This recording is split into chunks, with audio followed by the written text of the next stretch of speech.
News hunt Nidadavolu ప్రేక్షకులకు నమస్కారం.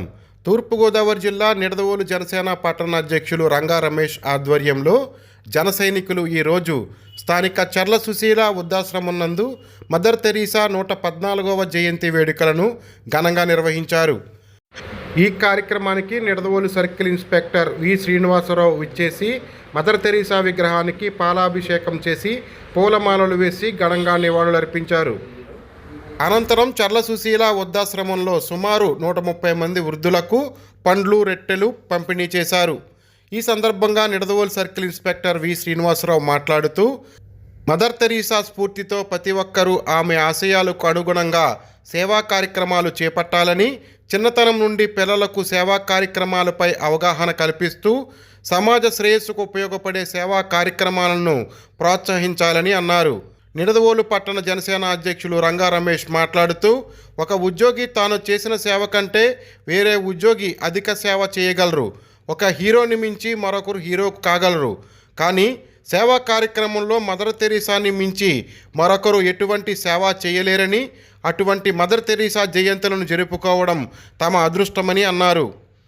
ఆమె ఆశయాలకు అనుగుణంగా పవన్ కళ్యాణ్ పిలుపు మేరకు తాము ప్రజలకు మరింత చేరువగా ఉంటూ సేవా కార్యక్రమాలు చేయడానికి సంసిద్ధంగా ఉన్నామని అన్నారు. ఈ కార్యక్రమంలో నిడదవోలు పట్టణ అధ్యక్షులు రంగా రమేష్తో పాటు వైస్ ప్రెసిడెంట్లు బెల్లపుకొండ పుష్పవతి, అబ్దుల్ షబ్బీర్, వీర మహిళ పార్వతి, చెన్నాపరపు రాజా, కాటం రాంబాబు, రిటైర్డ్ ఏఎస్ఏ మహమ్మద్ షరీఫ్, గ్రంథి బాలాజీ, కాటం రాంబాబు, మద్దిరాల చిన్న, అచ్యుత పవన్, కొవ్వాడ బాలు, గంటా శ్రీనివాసరావు, పోతుల సత్యనారాయణ, సజ్జల గంగాధర్, కొత్తపల్లి బాలు, హైదర్ బాషా, ఆటో మెకానిక్ బాబ్జీ మరియు జన సైనికులు పాల్గొన్నారు. మదర్ తెరీసా గారి 114వ జయంతి సందర్భంగా మనం రోజు ఒకసారి ఆవిడ స్మరించుకుంటూ కోసం ఒక 2 నిమిషాలు మనం మాట్లాడదాం. మదర్ తెరీసా 1910 ఆగస్టు 26 ఆల్బేనియా దేశంలో జన్మించింది. ఆవిడ భారతదేశానికి ఎందుకు వచ్చింది ఎవరికి తెలియదు. యాక్చువల్గా భారతదేశానికి అంటే అసలు ఆల్బేనియా దేశానికి భారతదేశానికి ఖండం కూడా కాదు, ఆసియా ఖండం కూడా కాదు, ఖండం వేరు. ఆల్బేనియా అంటే రష్యా ఖండం, ఆసియా ఖండం భారతదేశంలోకి వచ్చి కలకత్తాలోని మురికివాడలో ఏమిటి మురికివాడ నిరుపేదలు ఉంటే నిరుపేదలకు సేవ చేయడానికే వచ్చింది. వచ్చి 1950లో మిషనరీ ఆఫ్ చారిటీస్ అని ఒక వ్యవస్థను స్థాపించి భారతదేశం అంతా కూడా ఆ చారిటీస్ని ఎక్కడెక్కడ అవసరమో అక్కడక్కడ స్థాపించి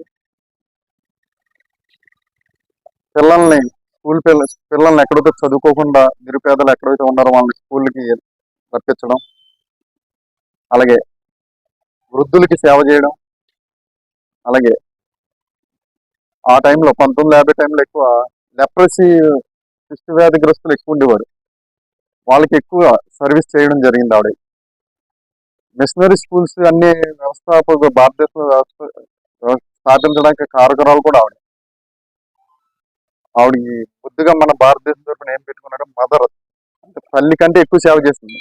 రోగగ్రస్తులకి, వృద్ధులకి, నిరుపేద పిల్లలకి అందరికీ కూడా ఆవిడ కన్న తల్లి కంటే కూడా ఎక్కువగానే సేవ చేస్తుంది. వాళ్ళందరూ తన పిల్లలుగానే భావించి సేవ చేసి మనందరం హృదయాల్లో కూడా మదర్ తెరీసాగా చిరస్థాయిగా ఉండిపోయింది. ఆవిడకి రోమన్ క్యాథలిక్ నన్నగా ఉండిపోయింది. వివాహం గట్రా ఏం చేసుకోకుండా నన్నగానే ఉండిపోయింది. ప్రతిష్టాత్మకమైన రోములో కూడా ఆవిడకి ఒక అంటే లైఫ్ టైం అచీవ్మెంట్ ఒక అవార్డు ఉండాలి. దేవదూత కింద ఆవిడని ప్రకటించారు. ఒక 10 years బ్యాక్ ప్రకటించారు చనిపోయిన తర్వాత. అంత గొప్ప వ్యక్తి మన భారతదేశానికి వచ్చి మనకు సేవ చేసి మనల్ని అందరినీ తన బిడ్డలుగా భావించి మనకు సేవ చేసినందుకు మనం ఆవిడకి రుణపడి ఉన్నాం. కాబట్టి మనం ఎప్పుడు ఈ సంవత్సరం కాదు ప్రతి సంవత్సరం కూడా ఆవిడ స్మరించుకోవాలి. అవకాశం ఇచ్చిన అందరికి కూడా మీ అందరికీ నా చేత అంత మహానుభావురాలకి ఈరోజు ఒకసారి స్మరించుకునే అవకాశం ఇచ్చి నాతో కూర్చుని అందరికి అవకాశం కలిగిన అందరూ కూడా మీ అందరూ కూడా హృదయపూర్వక నమస్కారం తెలియజేస్తాం. ఆవిడ చరిత్ర అంతా ఒకసారి ఆవిడ జీవిత చరిత్ర అంతా ఒకసారి మనం చదివితే ఎప్పుడైనా పాఠ్య పుస్తకాల్లో కూడా మనకి మదర్ తెరీసా జీవిత చరిత్ర ఉంటుంది. మనం అందరం అందులో చదువుకుని వచ్చాం, మర్చిపోయి ఉంటాం. ఒకసారి మళ్ళీ ఎప్పుడైనా చూడండి. ఆవిడ సారాంశం ఏంటంటే జీవిత సారాంశం సేవ చేయమని, అంటే సాటి మనిషిని సాటి మనిషిని మనిషిగా గుర్తించి సేవ చేయమని.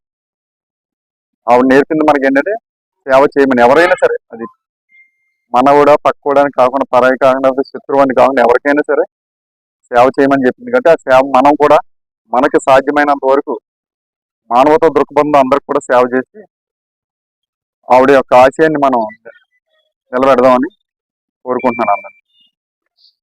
మన పోలీస్ స్టేషన్ ఆపోజిట్ లో ఉన్నటువంటి వృద్ధాశ్రమంలోనే మదర్ తెరిసా గారి బొమ్మ ఉంది.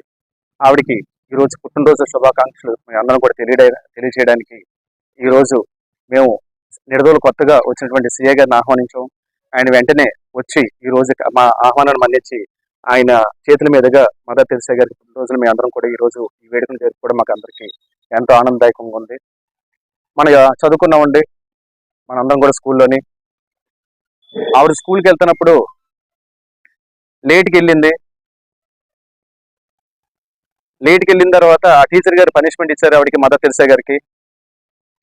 బయట నుంచో పెట్టేశారు, క్లాస్ కింద లేట్గా వచ్చో టైంకి రాలేదని చెప్పేసి బయట నుంచో పెట్టేశారు. ఎందుకు లేట్ అయిందండి ఆ టీచర్ అడగలేదు. తర్వాత ఆ టీచర్ గారు మదర్ తెరిసాని మధ్యాహ్నం వరకు బయట ఉంచేసిన తర్వాత ఆ విషయం ఎందుకు ఉన్నారు, ఎందుకు ఆ అమ్మాయి బయటకు ఉంది, ఎందుకు లేట్గా వచ్చిందని చెప్పేసి ఆ టీచర్కి ఆ విషయం తెలిసింది. ఎందుకు ఆ విషయం ఏంటంటే ఆవిడ స్కూల్ నుంచి మదర్ తెరిసా గారు స్కూల్కి వెళ్ళడానికి బయలుదేరి వెళ్తుండగా దారి మధ్యలో ఒక ఆవిడ యాక్సిడెంట్ అయ్యి పడిపోయి ఉంటే ఆ మనిషిని హాస్పిటల్కి తీసుకెళ్లి వైద్యం అందించి ఆవిడ యొక్క సేవలు అందించిందని చెప్పేసి తెలుసుకున్న ఆ టీచరు వెంటనే మళ్ళీ ఆ మదర్ తెరిసాని అభినందించింది.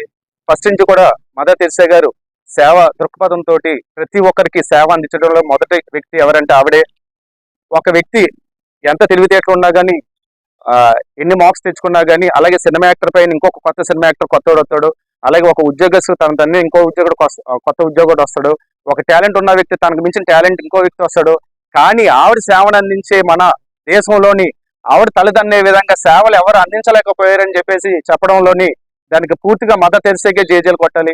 మదర్ తెరిసాని మనందరికీ ఒకసారి తలుచుకుని ఆవిడ సేవా కార్యక్రమం మనందరూ కూడా భవిష్యత్తులో కూడా మన వంతు సాయం ప్రతి ఒక్కరు అందించాలని ఆవిడ స్ఫూర్తిగా తీసుకొని చెప్పేసి తెలియజేసుకుంటూ ఇక్కడ వచ్చిన ప్రతి ఒక్కరికి కూడా ధన్యవాదాలు తెలియజేసుకుంటాం.